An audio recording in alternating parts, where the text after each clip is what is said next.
Oke, assalamualaikum warahmatullahi wabarakatuh. Baik, video ini saya buat untuk membantu teman-teman semua belajar di rumah ya. Kalau misalnya dari penjelasan saya tadi di Zoom kurang maksimal, nah teman-teman bisa menyimak pembahasan ini. Oke, kita masuk ke himpunan.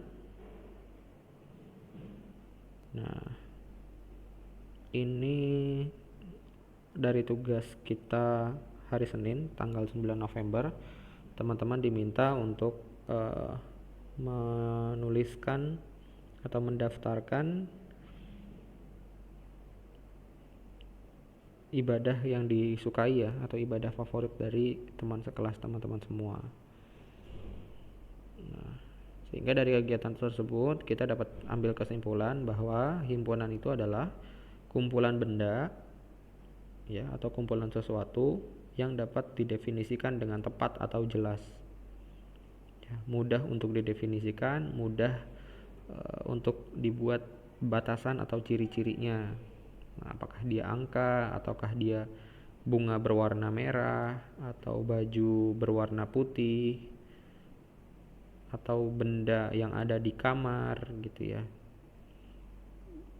dan sebagainya. Nah, itulah himpunan. Jadi himpunan adalah kumpulan benda atau sesuatu yang dapat didefinisikan dengan tepat atau jelas. Nah, cara menyatakan himpunan, nah untuk himpunannya dilambangkan dengan huruf kapital ya, huruf tapi dia huruf kapital ya. Dari A sampai Z itu bisa dijadikan lambang asalkan ditulis dengan huruf kapital. Kemudian anggota himpunannya itu ditulis dalam kurung kurawal dan dipisahkan antara anggota itu dengan tanda koma. Nah, kemudian jumlah anggota himpunan itu dilambangkan dengan N. Ya, misal NA, berarti dibacanya banyak anggota himpunan A. Nah, contoh ini dari kelas 7D. Nah, kemudian saya tuliskan ulang ya, daftar siswa yang menyukai ibadah tilawah, kemudian daftar siswa yang menyukai ibadah puasa ada 8 orang, kemudian yang bersilaturahim, yang menyukai senyum, kemudian yang menyukai salawat. Kesepakatan kita kemarin bahwa senyum tidak termasuk ke dalam himpunan. Kenapa? Karena senyum setiap orang berbeda-beda gitu ya. Nah, maka ada 4 himpunan dari contoh ini. Nah, apakah poin-poin di atas merupakan himpunan ya? Kalau dari 4 himpunan selain himpunan senyum itu termasuk ya, karena dia jelas definisinya, salawat jelas gitu ya, dan lain-lain. Kemudian ya, cara menyatakan himpunan, contoh dari himpunan siswa yang memfavoritkan atau menyukai ibadah tilawah yang ada 12 orang itu, caranya pertama dinyatakan dengan definisinya, bahwa contohnya gini, himpunan A menyatakan kumpulan siswa 7D yang menyukai ibadah tilawah Al-Quran ya. Jadi dinyatakan dengan definisinya bahwa himpunan A itu apa sih? Himpunan A itu adalah, definisinya adalah kumpulan siswa 7D yang menyukai ibadah tilawah Al-Quran. Nah, itu yang pertama, yaitu dinyatakan dengan definisi. Nah, yang kedua yaitu dengan menuliskan anggotanya ya, mendaftarkan anggotanya, yaitu nulis semua anggota himpunan A. Itu adalah Ras sampai Rumaisyah gitu ya. Laras, Mila, Sofi, Seli, Zahra, Keiko, Saista, Aisyah, Akila, Nania, Pramasti, kemudian Rumaisyah gitu ya. Semua anggotanya ditulis, tapi lagi-lagi dengan kurung kurawal dan koma gitu ya. Nah, untuk banyaknya NA bisa dinyatakan dengan banyaknya, itu totalnya 12 siswa. Nah, begitupun dengan himpunan-himpunan yang lain ya, bisa dinyatakan dengan definisi, dinyatakan dengan menuliskan semua anggotanya, dan dituliskan jumlahnya.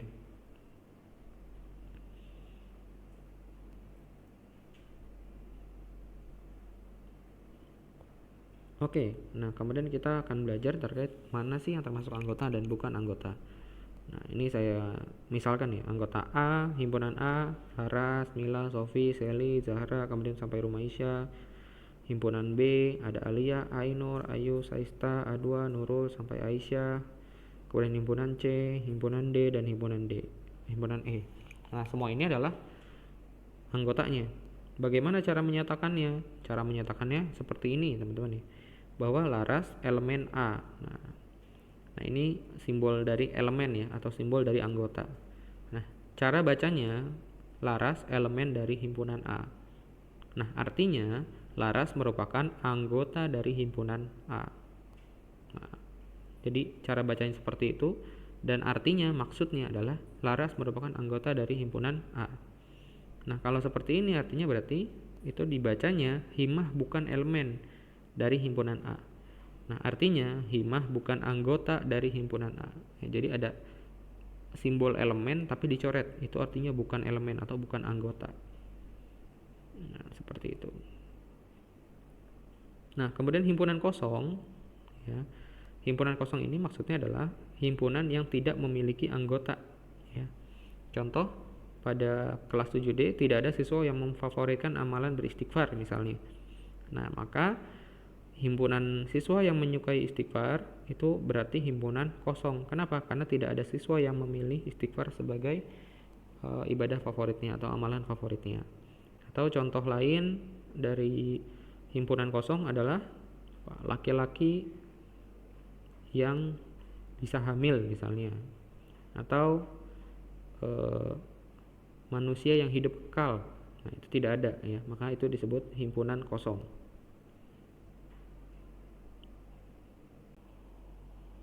Oke, baik, kita lanjutkan ke operasi himpunan.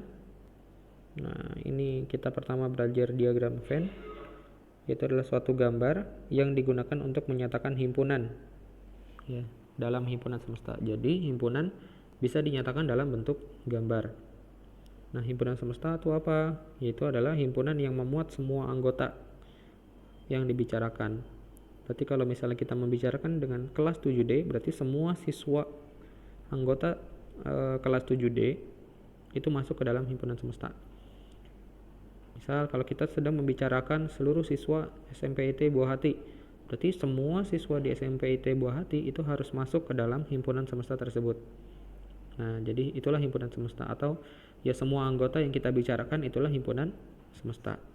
Nah, ini salah satu contoh gambar dari diagram Venn, di mana di dalam terdapat himpunan semesta, kemudian himpunan A dan himpunan B, gitu ya. Nah, ini contoh dari soal kita yang tadi. Ada S, yaitu himpunan semesta. Ya, jadi himpunan semesta disimbolkan dengan S, dan pada kasus ini himpunan semestanya adalah daftar siswa kelas 7D ya, dari Laras sampai Syifa. Kemudian ada himpunan T, yaitu himpunan siswa yang menyukai ibadah tilawah ya, yang kemarin pekan lalu kita bahas. Itu ada Laras sampai Rumaisya. Kemudian P, himpunan P adalah himpunan siswa yang menyukai ibadah puasa ya, dari Aliyah sampai Aisyah. Lalu gambarnya gimana? Pertama, buat dulu himpunan semestanya. Kemudian gambar lingkaran himpunan T dan himpunan P ya. Nah, masukkan semua anggota himpunan T ke dalam lingkarannya ya. Jadi langkah selanjutnya setelah membuat lingkaran adalah masukkan semua anggotanya ke dalam lingkaran tersebut ya, mulai dari Laras sampai Rumaisya. Kemudian begitu juga dengan himpunan P, masukkan semua anggota himpunan P ke dalam lingkaran P. Nah, nama-nama yang berada di dalam lingkaran himpunan tersebut adalah anggota dari himpunan tersebut. Nah, kalau di luar lingkaran tersebut berarti bukan anggotanya. Nah, maka ada Naila, Kisah, Himah, dan Syifa tidak masuk ke dalam dua lingkaran tersebut. Kenapa? Karena nama-nama tersebut tidak ada di himpunan T dan tidak ada di himpunan P, makanya berada di luar lingkaran. Ya, jadi simple konsep dari diagram Venn adalah apabila dia anggota dari himpunan tersebut berarti di dalam lingkarannya. Kalau dia bukan anggota berarti di luarnya. Gitu. Nah, di sini kita akan belajar setelah himpunan semesta, yaitu adalah gabungan, ada irisan, dan ada selisih. Nah, pertama gabungan. Apa itu gabungan? Gabungan adalah mendaftar anggota yang termasuk ke dalam anggota satu himpunan ditambah dengan anggota himpunan yang lain. Jadi kita menuliskan semua anggota baik dari himpunan 1 dan himpunan 2 ya, secara definisi di matematika ada A union B ya, simbolnya seperti U tapi dibacanya union, A union B. Artinya adalah X anggota A atau X anggota B. Jadi maksudnya kita mendaftar anggota himpunan A dan anggota himpunan B. Jadi disatukan. Nah, gambarnya seperti ini. Jadi semua lingkaran, semua anggota yang berada di dalam lingkaran tersebut adalah gabungannya. Nah, ini untuk jumlahnya. Jumlah gabungan antara himpunan A dan himpunan B, cara menghitungnya adalah dengan himpunan A ditambah himpunan B, jumlah himpunan A ditambah jumlah himpunan B dikurang irisannya. Nah, contohnya kayak gini. Nah, dari contoh yang tadi, ya, dari siswa 7D, kalau ditanya mana gabungan antara himpunan T dan himpunan P, ya, kita ditanya mana gabungan antara himpunan T dengan himpunan P, berarti jawabannya adalah semua nama atau semua anggota yang berada di dalam lingkaran T dan lingkaran P itu adalah gabungannya. Ya, sekali lagi, jadi gabungannya adalah semua anggota yang berada di dalam lingkaran T dan lingkaran P itu adalah gabungan antara himpunan T dan himpunan P. Nah, tinggal dituliskan lagi. Nah, untuk Saista ini berada di dua lingkaran, ya. Berada di dua lingkaran, yaitu berada di lingkaran T dan berada di lingkaran P. Nah, untuk gabungan cukup ditulis satu kali aja. Nah, untuk Naila, Kisah, Himah, dan Syifa tidak ditulis. Kenapa? Karena berada di luar lingkaran. Selanjutnya irisan. Irisan adalah mendaftar anggota yang termasuk ke dalam anggota himpunan 1 dan juga masuk ke anggota himpunan 2 atau himpunan yang lain. Nah, ini simbolnya seperti itu. A irisan B, artinya X anggota A dan X anggota B. Nah, posisi irisan berada di posisi zona merah itu tuh, ya, berada di antara dua lingkaran. Ya, jadi setiap anggota atau sesuatu yang ada di zona merah tersebut itu adalah irisannya. Nah, contohnya pada contoh yang tadi, nah ini termasuk ke dalam, siapa yang termasuk ke dalam irisan? Ya, Saista, ya.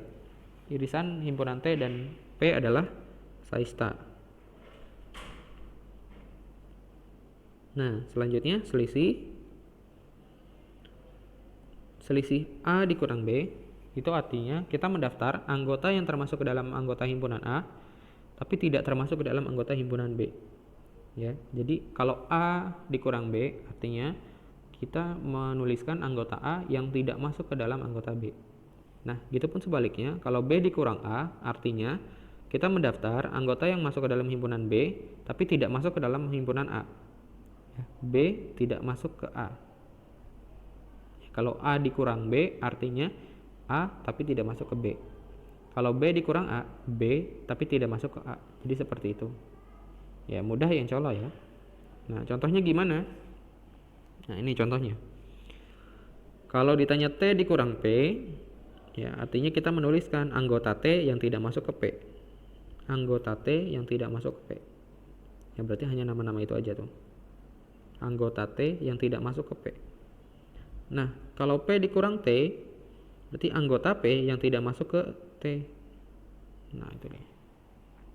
Jadi ada Aliyah, Ainur, Ayu, Adwa, Nurul, Aisyah, Indri. Nah, itu selisih masuk ke komplement. Komplement ini mudah, yaitu mendaftar anggota yang tidak termasuk ke dalam anggota suatu himpunan. Jadi lawannya yang nggak masuk. Nah, disimbolkan dengan komplement itu kutip, ya, aksen, A aksen, ya. Itu setelah huruf A ada petik di atas, itu namanya aksen, A aksen. Artinya komplement, bukan termasuk ke dalam himpunan A. Nah, kalau ditanya yang himpunan komplement dari himpunan P atau komplement dari himpunan P, berarti yang mana aja? Ya udah tulis aja nama-nama yang tidak masuk ke dalam himpunan P. Jadi komplement P itu adalah ini yang tidak masuk ke dalam himpunan P. Ada Laras sampai Syifa. Kenapa nama-nama tersebut tidak masuk ke dalam himpunan P? Nah, kalau himpunan bagian adalah kondisi di mana semua anggota suatu himpunan itu masuk ke dalam anggota himpunan lainnya. Atau himpunan 1 merupakan bagian dari himpunan 2. Atau dalam gambar ini contohnya di ilustrasi, himpunan A bagian dari himpunan B. Nah, itu. Bahwa lingkaran himpunan A berada di dalam lingkaran himpunan B. Nah, untuk menghitung jumlahnya adalah 2 pangkat N. Nah, untuk contohnya, misal ada S 0 sampai 9, A 1 sampai 9, dan P 6 dan 8. Maka gambarnya seperti ini kurang lebih. Ya. Kita bisa katakan bahwa himpunan P adalah himpunan bagian dari himpunan A. Bahwa himpunan P adalah himpunan bagian dari himpunan A. Kenapa? Karena semua anggota P, ya, karena semua anggota P itu merupakan anggota A. Atau semua anggota P bagian dari anggota A. Bahwa 6 dan 8 itu kan anggota A. Artinya semua, ya, semua anggota P adalah anggota A. Nah, karena semua anggota P adalah anggota A, maka P adalah himpunan bagian dari A. Nah, kurang lebih seperti itu. Terima kasih teman-teman, semoga membantu. Saya akhiri.